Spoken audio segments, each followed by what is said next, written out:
CRO is all about like data and testing. What's the most surprising thing you have learned from the data that totally changed like how approach client projects, for example? You may remember this from the mastermind too. I showed these different results. I showed like 3 different pages, and then I asked the audience, what do you think performed the best? And like 95% of the room was wrong. They were so convinced about it. You picked the right one, right? No, I picked the worst one. The worst out of the 3. Even better. And this is getting my point across amazingly well for conversion optimization. Everyone feels about it a certain way and they have a really strong opinion, but most of the times you're wrong. You look at a page and you think this is the best one because of XYZ, and you just feel like it and you think it, and then you have the strong opinion. And we have done, I think, like 5,000 tests at this point, right? Like hundreds of landing pages and everything. And so many times I had like a favorite and it performed worse. And I was always like butthurt about it. You have to be almost like stoic about this approach of running business.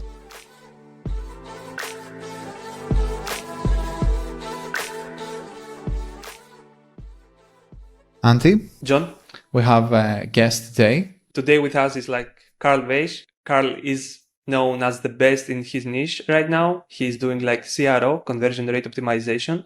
He has worked with the biggest brands in US. Funny story, he's doing it from Germany. We thought like, okay, he moved already in US. That's why everyone knows him and he's doing that great work. He has the network. No, he's in Germany and he's the best of the best in one niche, like CRO. So welcome, Karl. Thank you for coming. Thanks so much. Super excited for the talk with you guys today, and good to see you again online now. Good to see you. Good to see you as well. So yeah, we met in Alex Mastermind. You gave a speech there. It was like really good, the speech. What we took from the speech is like, we have to be a little bit more obsessed with the numbers and our data. So it's something that we lack, both me and John. And what we took in general from the mastermind is like, okay, we have to put our data and make decisions based on our data. So this is one of the biggest things that we took. But let's go when you started this journey, because as I know, because I have followed you, you have started your journey from e-commerce at 16 years old, right? So how you start at 16 with e-commerce? What you see? You saw some videos on YouTube and you started. What's the story? First of all, really excited for this podcast. Thank you for the amazing introduction, and looking forward to have this conversation with you guys. For me, the journey started a bit random, so to speak, right? Because I was like 14, 15 years old in school, and this is also what I taught at the Alex Fedotov mastermind, where you guys saw that. It's like I didn't really fit into the school system, and I also couldn't see myself working in like a regular 9 to 5 and all that stuff. And back then, like 10 years ago, what was a big thing was sneaker reselling, like Yeezy Boost, Ultra Boost, Nikes, Jordans. Like everyone would go crazy about those sneakers, and everyone would go crazy around like high-end limited fashion, like Supreme, and some like limited collections, right? So like me and all my friends would always go buy Supreme. We would always go buy Yeezy Boost and stuff. And it was a bit by luck that I thought about, okay, why don't I kind of try to make some money here, right? And then I started like sitting down and like buying Yeezy Boosts and then selling them online for a higher price. Same with Supreme t-shirts, Supreme hoodies. So I basically just sat down and like used this like trend almost and thought, okay, I could make some money here maybe. And this was like the first entrepreneurial thing that I ever did. And it was also around that time that I just watched a bunch of YouTube videos online from like Tony Robbins, Ty Lopez, Grant Cardone, and all of these big people talking about entrepreneurship. And so I was watching all of that YouTube content on the one hand side and kind of educating myself with that. And on the other hand side, I had this first like business where I would buy limited products and sell them online for a higher price and get a certain margin off of that. And that was the first business that I did when I was 16, 17, 18. Then the business stopped because the market became super saturated, because at some point everybody saw that it was a really good business opportunity. Everybody started selling, and the supply and demand balance shifted to everybody selling, nobody buying it, right? So it got saturated. And then the next thing I did was basically go into e-commerce. So me and my friend from university, we just bought phone chargers, phone cases, like all of these phone accessories basically, and started selling them on Amazon FBA and also on our own Shopify store with like influencers, Google stuff. And yeah, that's basically how I got into e-commerce, and just sold a couple thousand like phone chargers, phone cases over the course of the first like 2 years ish. And then I also told you the story in Budapest that we had a pretty good run on Amazon, and everybody that's familiar with Amazon is that the worst thing that can happen to you is go out of stock. Because if you go out of stock, you lose all of your listings and all of the ranking. It's similar to like Google SEO, right? So if you go out of stock on Amazon, they just completely derank you, and there's no chance of like climbing up again. So that's basically what happened to us. We had great momentum on Amazon with the products. And then mid Q4 at the peak season, we sold out, we got deranked, we were out of stock for like 3 months, and we were never able to get it up again. And that just killed the momentum. And that was around 2019, 2020. And that's where I then moved into freelancing, because at the end of that journey with the brand, I met Lars, who's now my co-founder of the agency. And he was already a freelancer back then for conversion optimization. So we worked together on my brand. Long story short, I found it super fascinating, this whole topic of consumer psychology, of being able to change consumer behavior just by changing the copywriting or the design on a website. And that's how I got into it. So that's how I got started in 2020. Yeah, and I want to ask, like, because I saw that you have like credentials around psychology and NLP. So you did that after, or like how did you land in the studies, I suppose, or what? So I had a mutual friend to Lars, because Lars also had a brand back then. He had more of like a luxury brand where they would do sneakers similar to Louboutin, right? Louboutin, Buscemi, Philipp Plein, where they would have these like sneakers that they would produce in Portugal or Italy, which would cost like $1,000, and they produce gold watches and chains and all of that crazy shit. So my mutual friend always told me about Lars and the brand, and I was like, I gotta meet this guy one day. And then I just met him, we talked, and then he offered to basically work together with me on my brand. So that's how I got into that. And then basically from him, I was introduced to all of these topics of consumer psychology, sales psychology, and also NLP. And then in 2020, 2021 and 2022, I basically did all of the studies in all of those fields, basically. Okay, that's amazing. And like, because it's really interesting to me what you did there, like because you had an e-commerce, like you had experience with e-commerce, and then you said, okay, I'm going the agency route. How do you feel about that? Like, how did you feel then, and how do you feel about it now? Because the business model are completely different, like different scale. Yeah, a really good question. So back then it was kind of like logical step to take, because I had the e-commerce experience. I knew what it was like to be a brand owner. I knew like all of the ins and out of product sourcing, having a product, the mindset. And then like I was also a bit fed up with the business model, just because we had this thing happening with going out of stock on Amazon and losing momentum. And it was almost like the perfect next step to go out of this business model that was annoying me into like freelancing. And back then what I thought was, okay, I don't have to sell thousands of products and keep like $3 to $5 margin or profit maybe per product. I only have to sell like one product or one service for like $5,000, $10,000. So meaning I can focus a lot more on like quality rather than quantity in terms of like marketing and selling. And that was super interesting to me back then, right? That we could just, we won't have to do like that much selling anymore. And it's also not that capital binding, right? Like ordering 2,000 or 3,000 units out of China, right? You're buying like $20,000, $50,000 in like inventory and all of that stuff. With freelancing, you could just get started. You don't need anything. So back then it was kind of like a logical step into that direction. Now that I'm looking back at it, for me, I always like to go really obsessed with one thing. Like if I look back at my life, It was the same with like fitness or like powerlifting or like anything that I ever started. I just wanted to obsess with it. And it was always like a niche.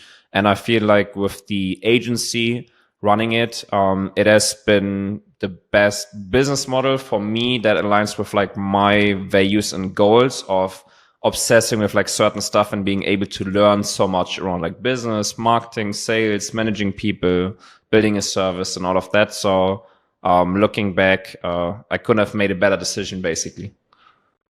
Oh, okay, that's really cool. That's it was really cool that you said, okay, I'm feeling good about it right now, because most of the guys that I'm seeing doing an agency model, and I do e-commerce, like mainly my main thing is e-commerce.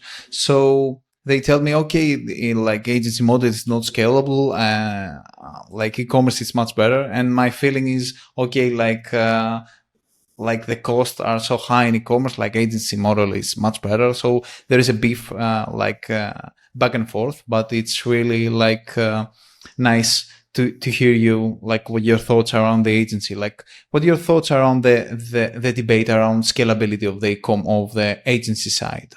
How do you feel about that?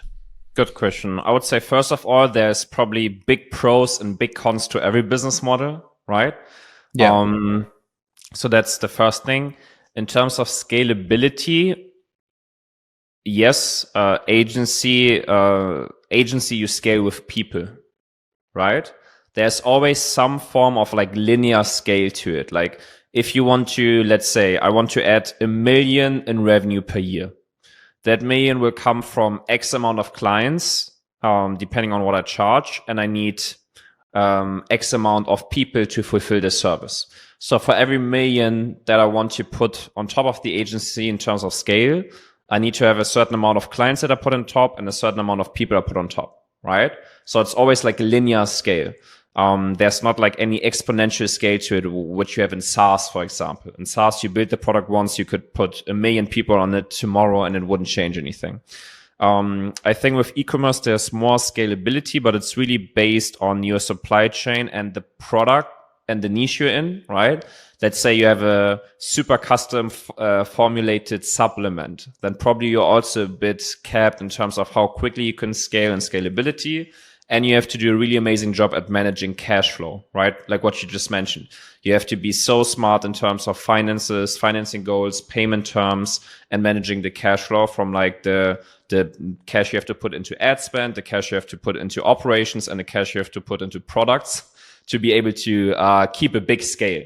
Like the clients or like the people I work with that do like 10 million, 50 million, 100 million a year, like the amount of cash that they have sitting in assets or in ad spend or on some credit cards or in inventory, it's mind blowing. Like it's so crazy for me to see that.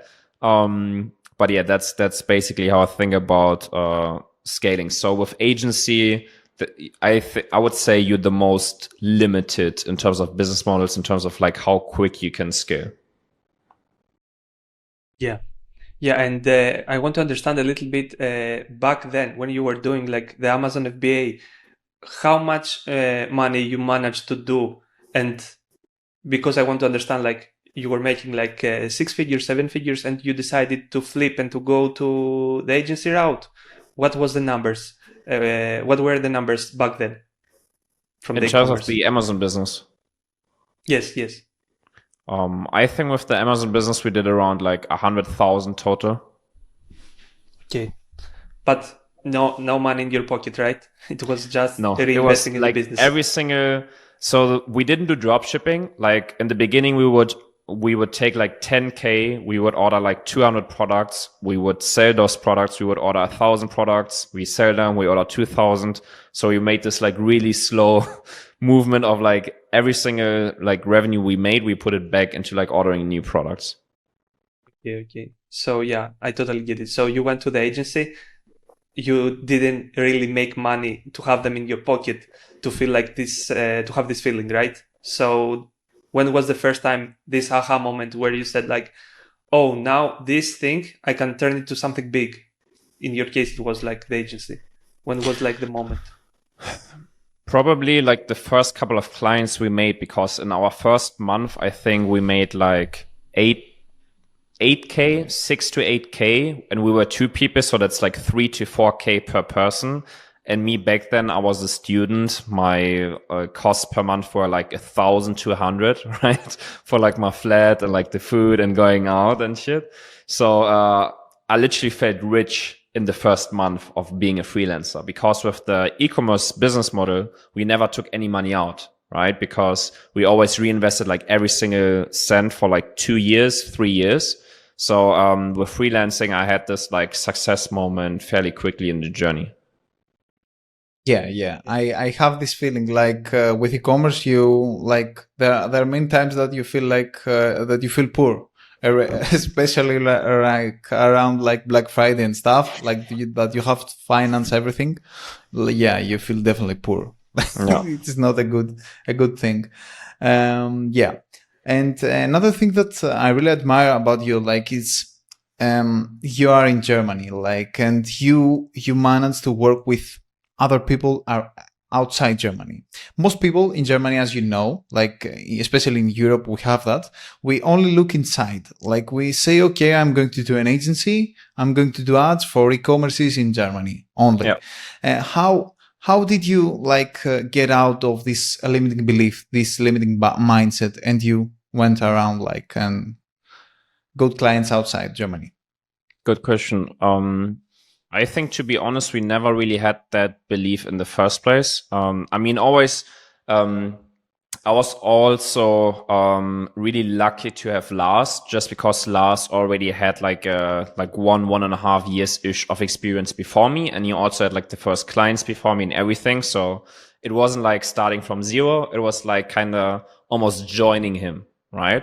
So he was already working with like 1 or 2 brands from the US and that stuff. So for me, it was from the beginning really normal almost, right? Obviously, we started in Germany. You start going through your network. You start going through like cold calling, Facebook groups, and you would start in Germany.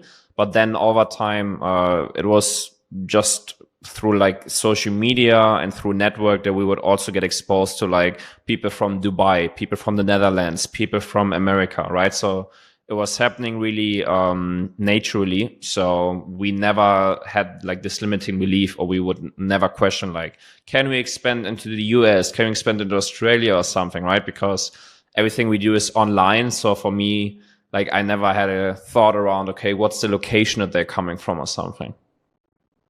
Okay. Yeah, that's really good, because here in Greece we are a smaller market than Germany. Germany is a bigger market, so if you can be like the number 1 in Germany, it's also significant. But here in Greece, like being like the number 1 in Greece, it's small compared to Germany and US. So here in Greece we have a lot this limited belief. I'm talking also about myself. I'm doing like Facebook ads, media buying. And like by meeting other people, one thing that helped me a lot, it was networking. So by meeting other people after doing the podcast, this is one of the reasons that we are doing the podcast, to meet other like more successful people from us and to learn from them. So by meeting other media buyers, Facebook ads media buyers, like completely changed my mind, and immediately I doubled like my income just by meeting other people, like unlocking this limiting belief. So it's good that you didn't have it. Maybe it's like the environment that you grew up. So yeah, one of the questions I want to make is about you have done like a post on Twitter. You are really active there about like doing 5 million you are now 25 years old, right? Yeah. So doing 5 million. This is like a number that you have done throughout the years, like what, or it's like in 1 year you have done this number? So I released that in February-ish. It was like the revenue we did with the agency basically then until February. Okay. That's nice. And now in the agency, like how many people you are at the moment? You are a big team, a small team? How you have structured your agency? 40, something like 40? Yeah, 41, 42-ish. The way that we structured it's basically me and my co-founder. Then we have like a C-level, what we call it. Then we have the team leads, and then we have the operational team. That's basically like the high-level hierarchy. And what you have chosen, like to have them in place in Germany, or what is you have them all around Europe? You have talent from everywhere. Like, what is the model?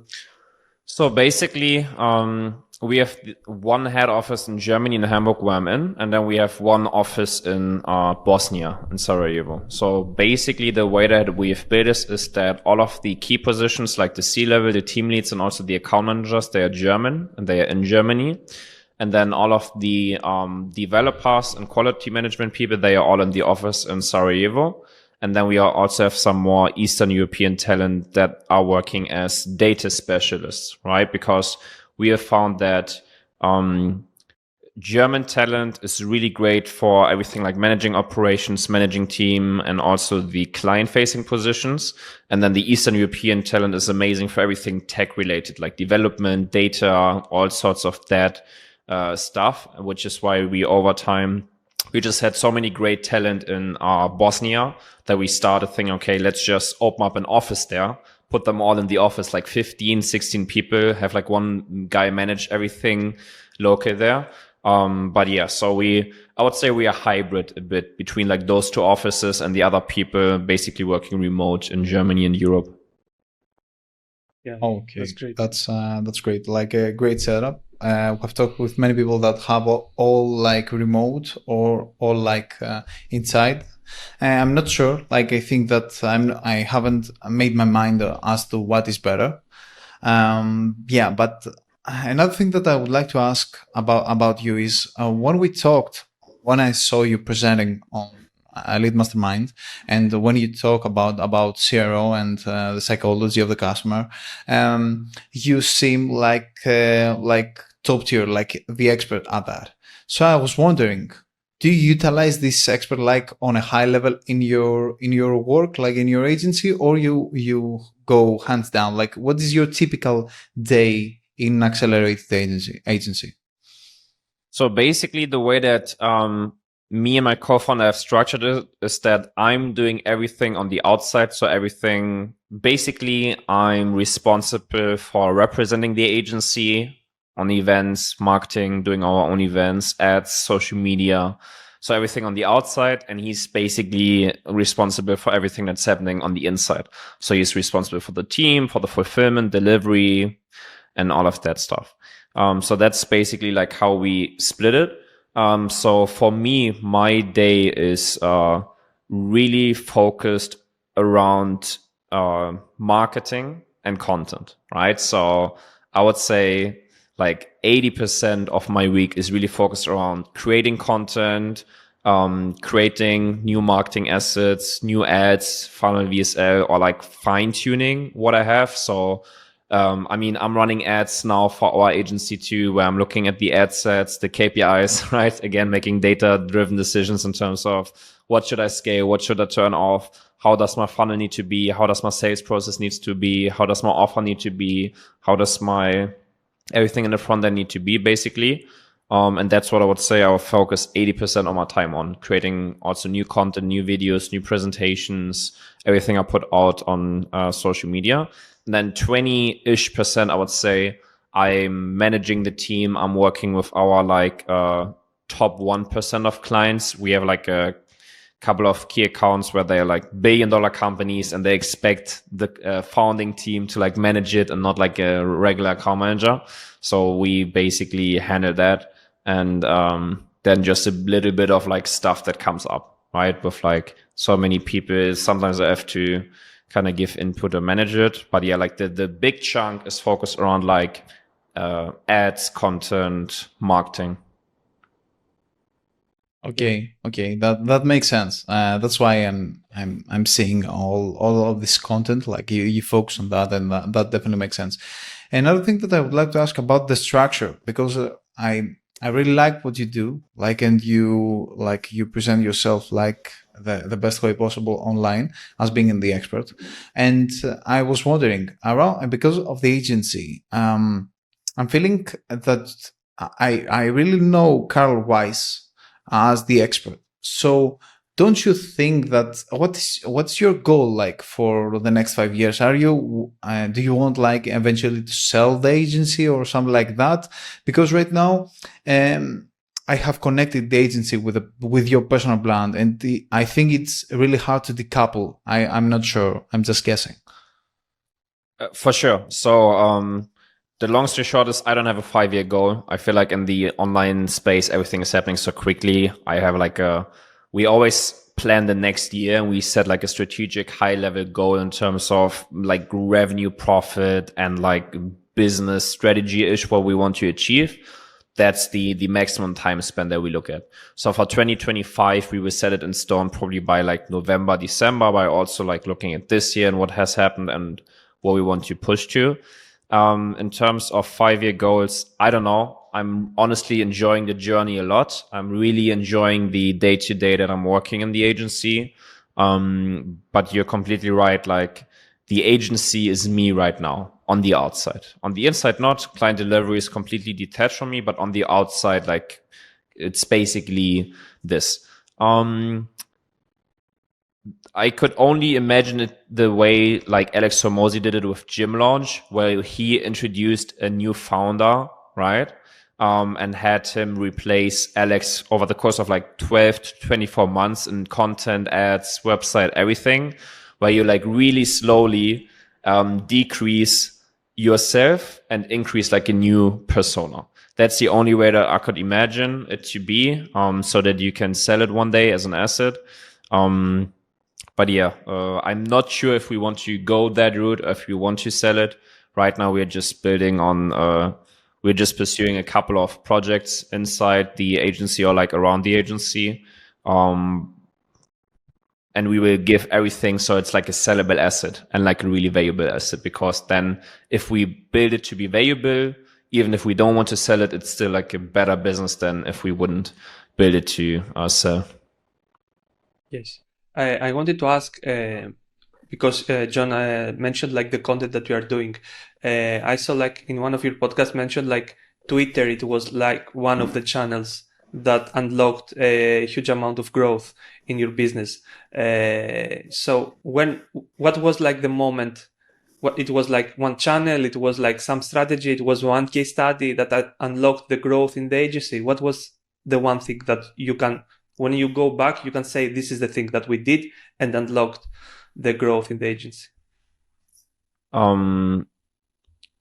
I think there's like different growth stages, and there's never like only one thing, right? It's yes. It was basically like a really, like if I look back at it, it was almost magical journey, right? Because everything had like a perfect domino effect. Like end of 2021, we started going on Twitter.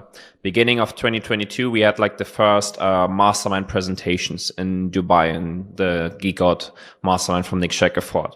Then we had like more mastermind presentations, and then mid 2022, like Twitter started going off.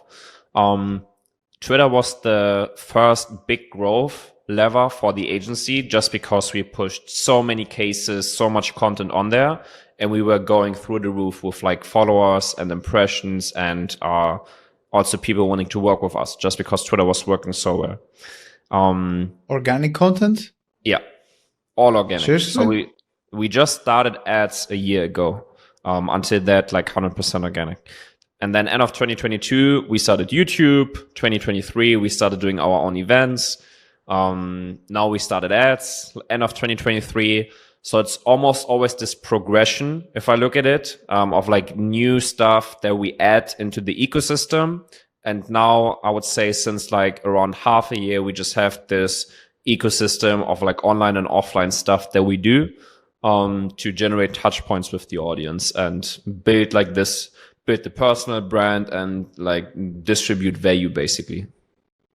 Yeah, definitely. Like the one thing that you're saying is helping the other one.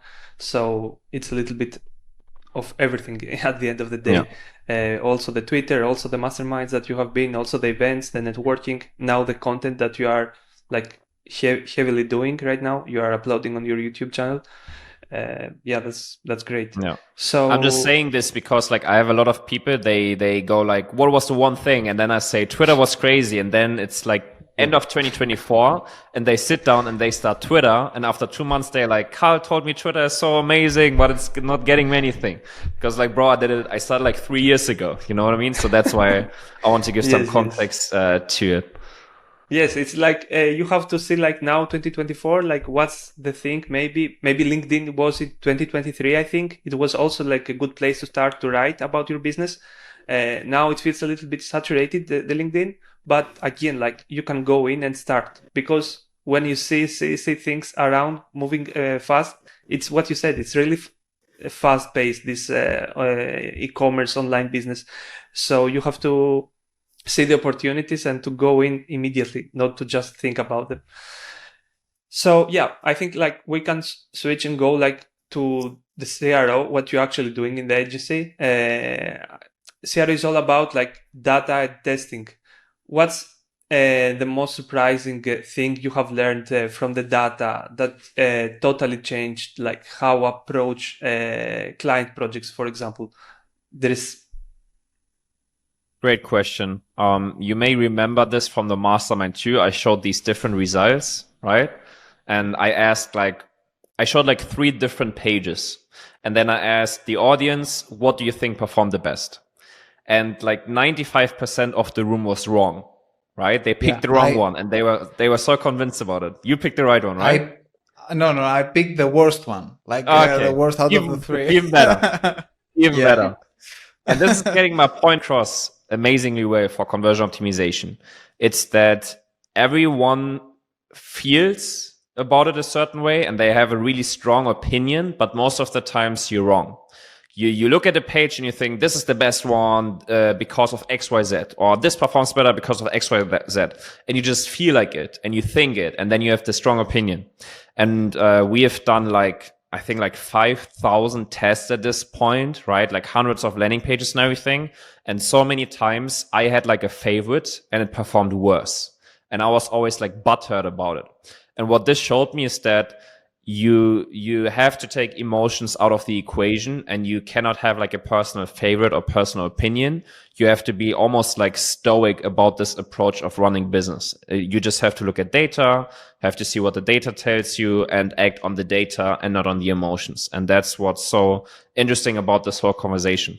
It's similar to creative testing, media buying. It's super simple. Like you have 5 creatives, you put $1,000 per creative, and you think like, whoa, number 5, it's my favorite. I have put so much effort into it. It's going to perform like crazy.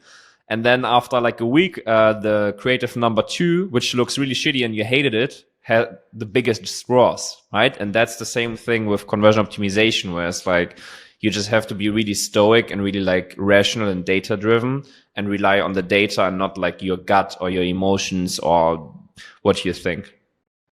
Yeah, but this begs the question: like when you are small, when you have like an e-commerce business that is doing like 50 1,000 sessions per day or something like that, something small, you cannot afford like an agency doing CRO for you. And maybe it doesn't make any sense for you to actually do like A/B testing with such a small audience.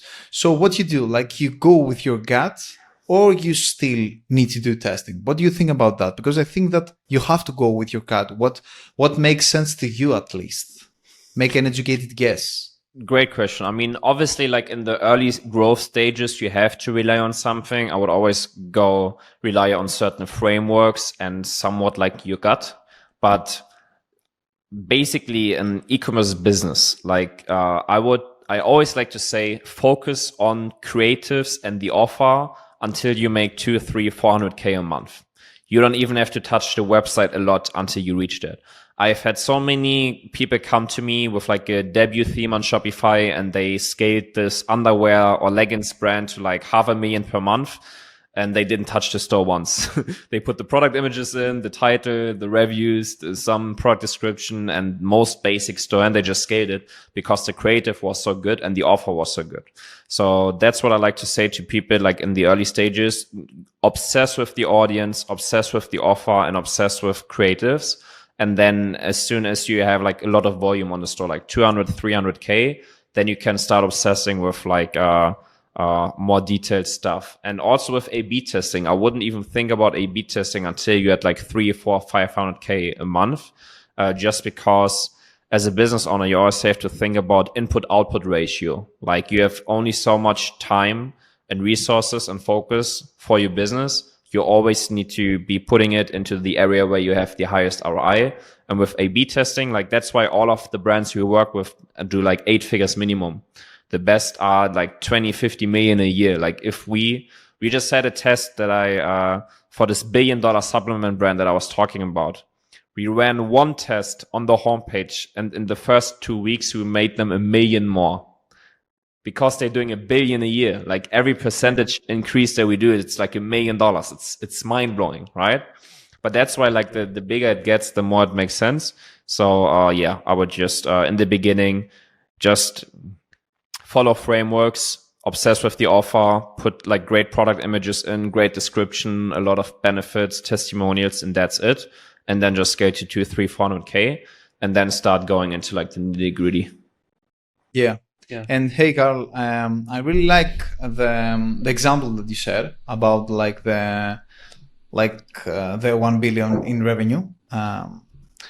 We do also media buying with Andy, and I would like to find these clients to just like help them like 5% and actually like get this much upside like for me and for my client as well. This is the best. This is like, I think to my mind, it's easy as well. Like it's easier than just like helping a guy like doing 50K per month. Help him like go to like 200K per month.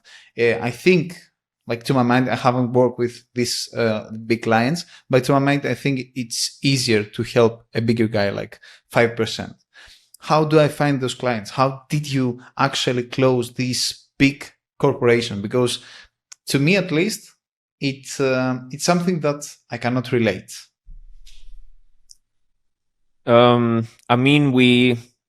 I would say like all of the big brands, we started closing them from like mid last year, right? Like Alex Hormozy, we closed him like mid last year. And then like all of the big ones this year, like AG1, Huel, the big German brand I told you about. It's like, and that's like 3.5, 4 years into the business, right? So that's number one. And number two is they all came to us. Like we didn't reach out to any of them. I think it's like it was the compound effect of just building the personal brand and the perception of being the best of what we do for one thing and one thing only. And over time, big brands, when they have this one hyper specific need, they will search for somebody. And if you're this person with like an amazing track record and just like super niche expertise, then they will likely reach out to you. So like 2 of them I closed, they saw me from my ads. They literally watched the ads, like $2 billion companies watched my ads and then became clients. Only 1 I got from a referral, and then the other 2 through like network, where they saw me speak on stage at a mastermind, and then they a year later needed CRO or needed the service and then reached out.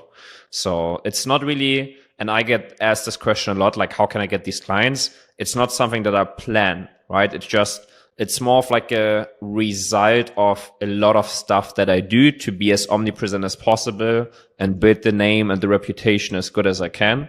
And then, at the right time, they see the right content piece, the right ad, it resonates with them, and then they click, schedule a call, and then start working with us. Yeah, that's great. So John is really interested about how you get clients because we are in this phase together. So I want to ask like back about the CRO, about the clients and the brands, because we have a lot of like e-commerce owners watching our podcast. What's the most common thing that brands like smaller and like bigger like get wrong about conversion optimization? Is like what they get wrong, like what they think about CRO and it's actually wrong in their mind. So the smaller brands, again, I wouldn't even start about CRO unless you're like 300-400K a month. I think most of the smaller brands, they just change small stuff while they should be changing big stuff, like the angle, like the offer, pricing, and copy messaging, all of that stuff, or like product images. The big brands, most of them, when I talk to them, they don't really have a process where they can push like a certain amount of high quality ideas live every single month. Again, this amazing analogy to creative testing. You have to have really good creatives and you have to have a lot of good creatives. And those are the two factors for conversion and optimization for big brands. High quality ideas and high quantity, right? Does that make sense? So every single month, every other week, you have to push live the ideas that have the highest probability for success and that are based on the data from the customers and the brand. And I think a lot of the brands, they don't really know where to start. They don't really know how to look at data or come up with ideas or decide on what to test. And then they test, but they just test randomly, right? It's almost like they have this one good performing creative and then they sit down and they're like, yeah, okay, what performed good? I don't know, maybe the angle. Let's do another creative with the same angle, right? It's random. It's not like a smooth process that makes sense. And I think that's what most of the brands get wrong, or why they don't have like their big output in terms of results. Yeah, definitely. Really like it's what we said in the beginning about the data. Like they don't actually check the data and what's happening. I used to do that a lot with my e-commerce store. Like I hired influencers and creators to do an ad, and I create something new without seeing the data of what worked in the past. Like, okay, I have a great idea. Let's do that. And I don't look at data at all, which like something is wrong. And also I did that also with the CRO as well. Like I didn't like the color. Like I got bored of the color of the button. Okay, let's change it. Let's change the text. Let's change everything. Yeah. Just to feel like, just to update it. Do you do that with because you have copy, you have like landing pages, and your landing page is amazing, by the way. Like it's really good. Like I would buy as soon as I landed on the footer, I wanted to buy, but I couldn't afford it. That's why I didn't bought. Yeah. Do you play around with your landing pages as well? Definitely. I mean, with the landing page, the VSL, the whole funnel structure, for me, it's like a longer customer journey, and it's really about like a, let's say, congruent journey, right? And it starts with the ad. Like, what is the promise that I give in the ad, or what's like the benefits that I use, right? Like, do I say scale further, maximize conversions, make more money per customer, or do I say increase your conversion rate, increase your revenue per user, or do I say, I don't know, make your business more efficient, right? There's like a certain angle, certain benefits, certain value proposition that I start with. I have to use the same angle throughout, like the landing page headline, the VSL, the booking page, the call book page, the email sequence, the sales script that my business development manager is using, the offer, right, until they're onboarded. So it's really about having like a really solid angle and being able to, at certain stages in the customer journey, build like certain beliefs with the prospects. So that's basically how I think about that. Again, just because it's B2B and it's a super high ticket, and then it's also super sophisticated. So my buyers are probably the smartest buyers on earth. And probably the only buyers that are smarter are like tech private equity entrepreneurs or something. But like in like an 8-figure e-commerce brand owner is probably the smartest, most business savvy buyer you can have. And that's why like my messaging, the VSL and everything is like so straightforward, so technical and so direct, so that it resonates with them and that it speaks to them. And it will probably not resonate with beginners. It will not resonate with dropshippers and everything. So I want to make sure that with the ads and with the landing pages, I can also out qualify certain people that I don't want to work with, right? So there's like so much happening, and like every single page has a certain goal, right, in terms of like qualifying certain people and resonating with the right audience. And I think that's also like a really long process basically of fine-tuning everything, just because there's like so many touch points in the journey. But yeah, that's basically how I think about that. Yeah. I really like that angle that you said, because I had like in the past, I had hired a sales guy to actually talk me about how to actually sell. And the main idea was like sell the vacation. Like this was before like I actually read any books by Cardone and many books around that. And he told me like you have to focus on the thing that they want. What they want, money. You have to sell the money. You have to sell. Oh, you're going to make money. And this felt so bad, and it was actually bad with the conversions, because like everyone wants money, but you need to convince them that you know what you are going to deliver as well. Like you cannot just talk like you are going to make money and don't talk about the product that you are going to sell, how you are going to get there, and use also technical. If you are selling to people that know about technical stuff, you cannot go around that. You cannot just say, "Oh yeah, you are going to make money," and this like because it is something that I resonated with what you said. Another thing that I would like to ask about. You have worked with Hormozy, like I'm a big fan with Hormozy as well. But I heard that you are a fan with Alex Becker, which like I'm a huge fan with Alex Becker as well. What do you like about him? Like, what is something that you've learned about? I don't even know where to start. Like, I literally watched probably every single YouTube video from Alex Becker that wasn't about crypto. I watched all of the other ones. Like I watched the crypto ones as well. Yeah. I watched the crypto ones. Yeah. I got burned. Yeah. I like his whole approach to business. I like his whole approach to productivity, focus, to like managing yourself. I literally just did an Instagram story like an hour ago before the podcast about like what I learned from Alex Becker. So it's funny you asked.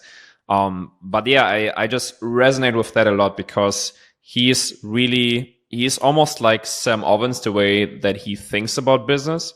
And the way that he thinks about personal development and mindset. And I can just really resonate with that. So a lot of the stuff that he says just made so much sense to me, right? In terms of compound effects, or the thing that I put on Instagram earlier is that, and I have this concept from Alex Becker where he said, you have to, if you are an entrepreneur and if you want to make fuck tons of money and everything, right? You have to cut out all of the artificial dopamine in your life.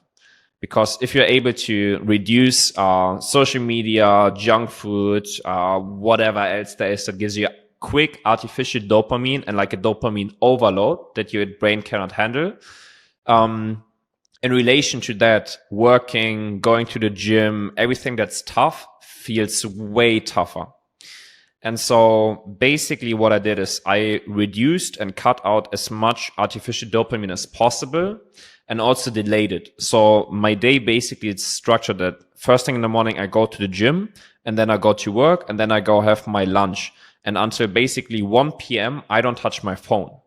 So basically like all of the stuff that I'm getting is like my workout, and then like a deep dive work. And then I have lunch, and I just sit there with my thoughts, and I get so much happiness and fulfillment out of it because I'm so productive, and I get so much dopamine out of it. And it made me so addicted to like working out and like working in front of the computer and just like having focus. And that's a concept from Alex Becker, right? And it's in the beginning, I didn't know what he meant by getting addicted to work and getting dopamine from work, because I was like, work is so boring. How can I get dopamine out of it? You just have to do it. But actually, if you follow that, it's crazy. Like your brain, you get so much dopamine from getting shit done and working. It's mind blowing, and it also then obviously increases your focus, your productivity, and everything. So that's just one of the many things that I learned from Alex Becker. Yeah, that's great. I have heard that from some events first, but you cannot follow some events. Some events like it's like a robot. You cannot relate. But Alex Becker is fun. Like, okay, this is a regular guy. Like simple guy that actually implementing the stuff. So if he can do it, I can do it as well. So it makes sense. Yes. Do you like use in any apps for like locking, or you have like big willing power and you don't touch your phone during the day? What's like the secret? Probably both. So it's again a thing of habit, right? You have to program your mind, you have to program your habits, and then your habits will do the work for you. So until 1 p.m. I don't touch my phone. I just turn it off. I put it into in another room, put it into a drawer, and I forget that I have a phone because I just am in front of the computer. Then in my computer, I just have like the do not disturb. I have certain apps that block all social media. And then on my phone, I also have apps that block all social media.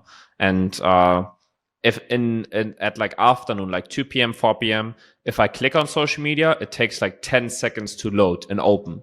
So it delays that I can open social media. So I get so annoyed that a lot of times I don't even want to open social media anymore. So it's, I would say, a mixture of habits and then like those things that make it easier for you to build those habits and discipline in the beginning. How long have you been doing that? Because I have tried that, all these like tools, I have tried them, but like for a week they work, but later, like I just like find a way, like, and I just delete the app, for example, or like I like have monochrome. I have like I change the monochrome. So yeah, it's it is working for me in the beginning, but at the later stage it stopped working. And the problem is that I felt that I'm like I have this problem. In Elite Mastermind, for example, it was my first time that I saw this many people talking about like, and those people that actually, many of them like are doing much better than me. And I was telling them, okay, let's connect on Instagram. And they're saying, I don't use Instagram. Like nobody used Instagram. And I was like, okay, I'm the degenerate here. Like all those people are, yeah. And I couldn't relate.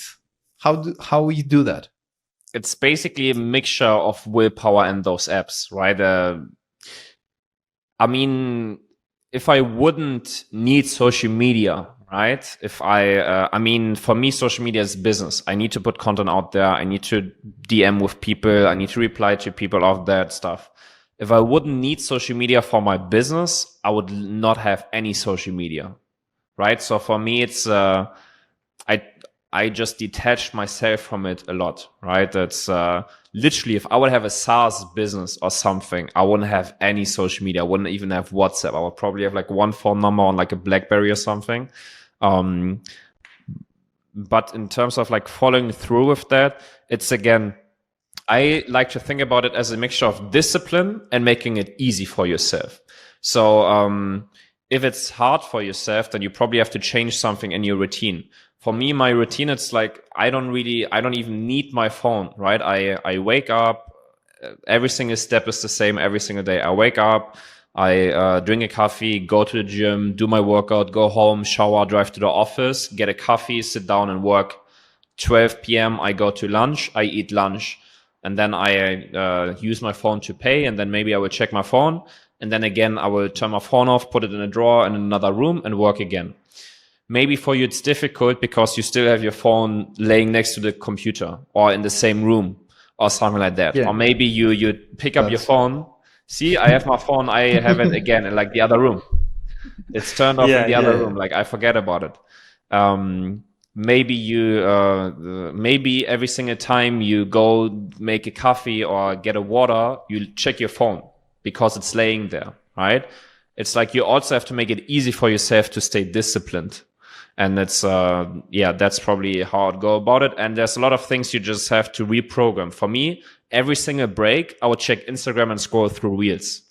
Coffee break, lunch break, whatever, 4 p.m., going for a walk, I would just be on my phone.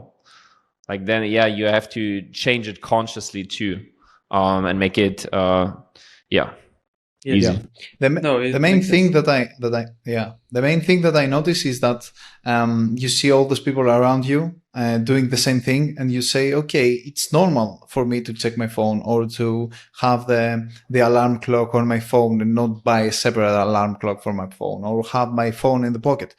but it's the saying that you cannot expect like to behave normal and have abnormal results and to be like unique in your results. Like you, so this is the main thing that I keep reminding myself. So No. I guess you understand what you're saying completely. So other guys like you are following, you are a big Alex Becker fan, like other guys that you follow and you have learned things throughout your journey?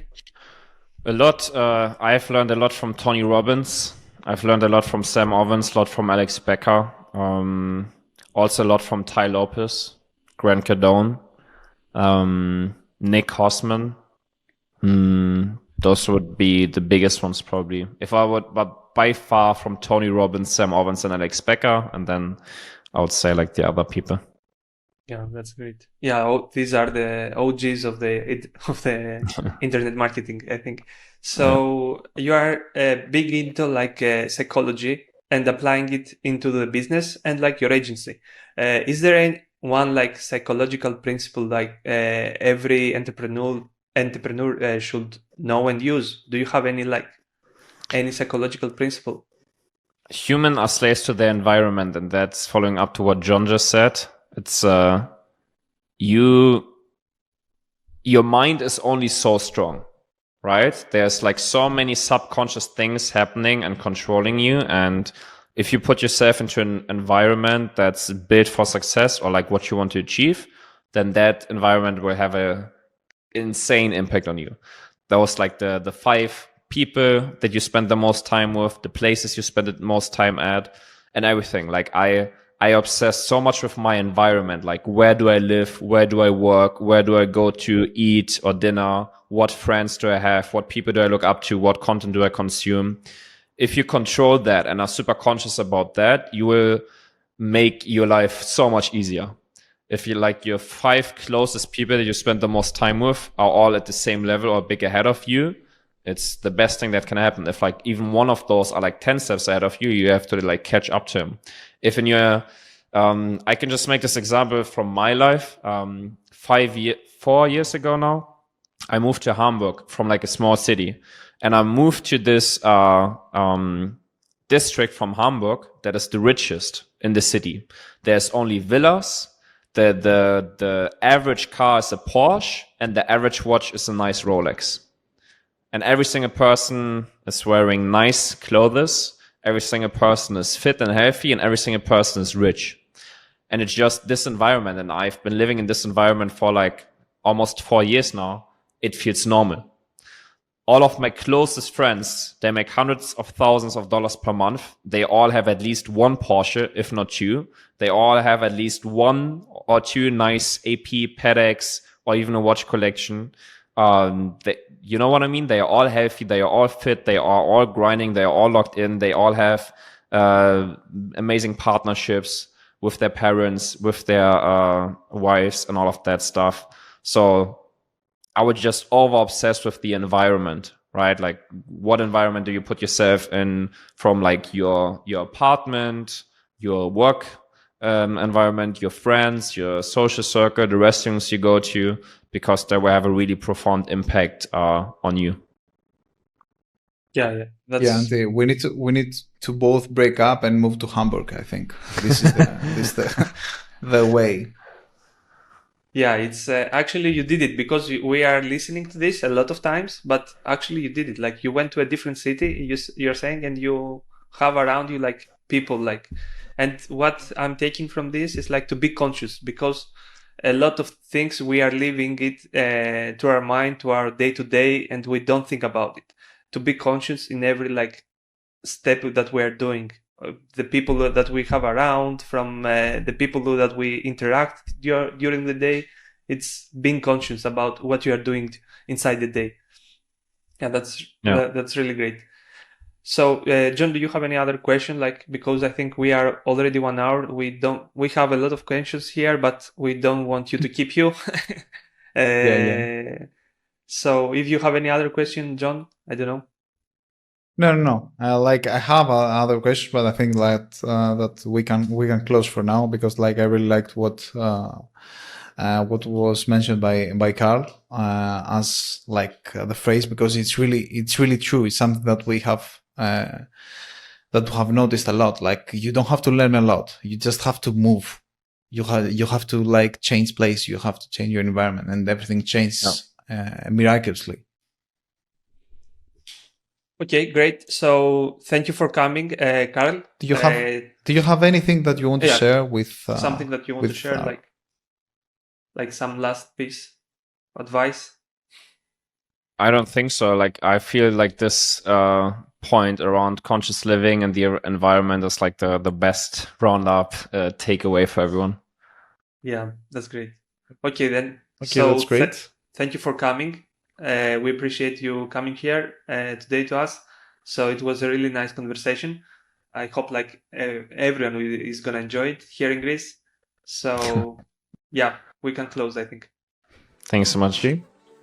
Thank you too, Carl. Have a nice day. Have a nice day. You too, guys. See you soon.